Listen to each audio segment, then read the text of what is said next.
Bursty here with a good story type thing for you tonight, and kind of a thoughts, depending on how you want to look at it. But we're going to go story-ish on this. Now, we're going back to maybe about 10, 11-ish old me. Back when I was little, obviously. And I had a lot of interesting toys. I'd had a lot of G.I. Joes. I'd basically been about out of my He-Man's phase. They were back shelf, but G.I. Joe's masks were still really high in my list. And then out of nowhere, this toy line showed up called Dino Riders. Little guys and little alien peoples that rode on dinosaurs with guns. This is amazing. So, I loved the idea of it by far. And I learned later why I didn't get too many toys from them. I only had mostly just some figures, little mans. One very, very small dinosaur, the Ankylosaurus, with a considerably lame armor setup. It just had like a little, kind of bandy thing on the top of it with a big crossbow thing on it that didn't fire, so you had to pretend it even fired. And yeah, that was the only one I got. This toy line was amazing. Most of the dinosaurs were, the medium to large size ones, were motorized dinosaurs, so you put batteries in them and they walk. There was a lot of smaller ones that they could ride on and were not motorized.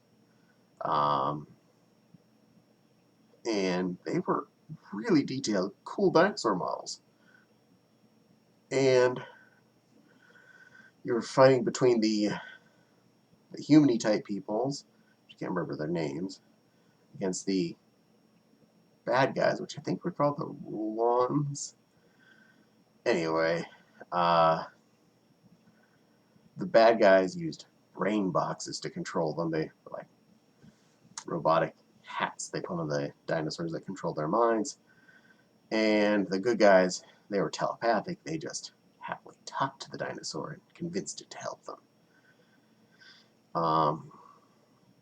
The dinosaurs and the weapons on them were awesome in toy form. They were toyetic to the extreme. Action stuff, but not too much, so that things could pop open and be ready to fire. But not quite as detailed as, say, a G.I. Joe vehicle that you'd pop a little panel off and you see the engine. This, though, almost every function really made it more feel like you were in the action. So things would flap open to reveal more guns, or things would spin or whatever. It was a very, very well thought out toy line. Unfortunately, it was apparently a very expensive toy line, which is why I didn't get very many of them. My parents weren't rich, so you got what you can get. And there were a lot of other toys I liked at the time, too. I'm pretty sure this was around when Ninja Turtles was on, too, so I was kind of getting those, and probably was a lot cheaper to buy me yet another a Leonardo than it was to get me the Triceratops thing, which was a really cool one of the toys. It was a nice size one, cool looking weapons, cool looking little bad guys. They had as far as the bad guys goes, there were lots of species of them. They had guys with ant heads, hammerhead shark heads, snake heads. The boss bad guy was some kind of frog or fish guy, and he had to wear a enclosure suit, so he was quite a few story plots where his helmet would get cracked and he'd be leaking and dying. And every time someone does save him. The T-Rex was probably the coolest of all the bad guy things by far. I mean, it's a T-Rex. Who wouldn't think a T-Rex thing would be cool? It was a multi-leveled um, fortress on legs, and like big gun pod sections on its hips, where the guys could stand in there with big guns in front of them. Somebody was standing up at the top, a little podium with more guns. There's guns on its head. It had buzzsaws on its ankles, so you could cut through the foliage. It had guns on its butt. It had guns everywhere. It was like, it was Gunzilla. It was, how could this not sell? It was expensive, that's out. Again, biggest problem with this one. Now, I really, as soon as I found out there's a cartoon for it, I had to see it. Unfortunately, it aired at like 6 in the morning on Sundays. And there is no way I was getting up at 6 in the morning on a Sunday. At the time, for school, I'd have to get up at like 7, and that was hard enough. Getting up at 6 o'clock on my not school day, that was an unthinkable request. But this was at the dawning age of the VCR in our lives, so we would tape this show every week, and I would get to watch it, probably when I got home from church. Which spent most of church thinking about, man, I can't wait to get home and watch Dino Riders. This is another episode. I'm going to get some dinosaurs and go pew pew, and the dinos.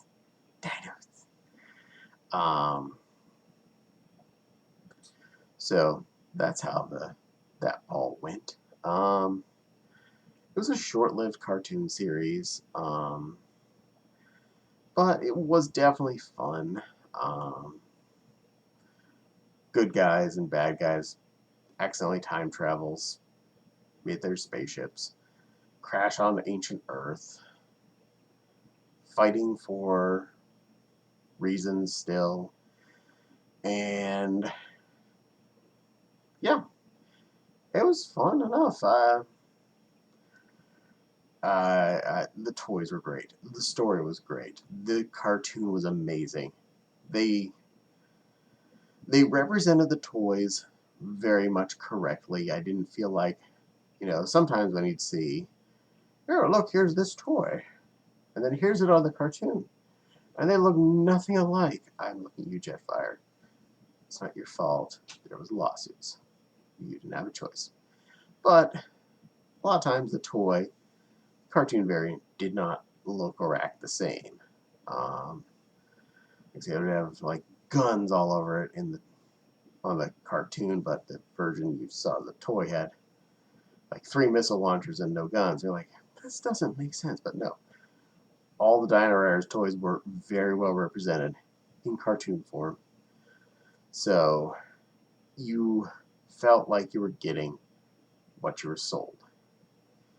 A couple of character heads weren't quite right, but I mean they weren't quite as small as a mask guy, but they were definitely not as big as a G.I. Joe guy. They were like 3-inch or whatnot figures. Their head details were muchly lacking. Krulos, that was the big bad guy's name, the leader of the bad guys. His model was the one I thought I was the least happy with comparatively. The shape of his head on the cartoon to the shape of the head on the toy were totally different. So that's life. But otherwise, great toy line, great cartoon, really tied together. Lots of good action, lots of good story plot for something as simple as a kids show. And unfortunately, yeah, didn't last very long. But it's still a fond memory of mine, and one that I'm pretty well amiss of, but not amiss enough to go and find them on eBay because they were expensive then, and pretty sure they're expensive now. I got a lot more Legos that deserve my money, and costuming equipment, which I again spent more money on Yay! Dumb me. uh, but that's a thought about a TV show. Do you have any memories of this one? Do you remember the toys? Did you actually own anything more than the Ankylosaurus? I'd love to hear about it and be somewhat jealous. But, yeah, leave those in the comments. Let me know if you had any direct interaction with this stuff. But for now, if you could, go ahead and like this video, subscribe, hit the little dingly bell. Don't forget those comments I left you as homework to go down there and fiddle down there. I'd love to hear. And if you're so inclined, my Patreon link is in the description below. If enough of you do give Patreon money, maybe I'll go and find Dino Riders and put them on the channel. Probably not. I mean, that'd take a lot of Patreons. A long time. More than likely I'll spend it on video equipment. Yeah. But, just some love to all my viewers. Hope you're all feeling fluffy and pretty and sissy tonight, and you're enjoying yourselves. And, well, I want you all to be safe, happy, and I look forward to seeing every single one of you in my next video. So, be good, all my little kittens, lions, lionesses, and whatnot, and I'll see you all real soon. Bye-bye now.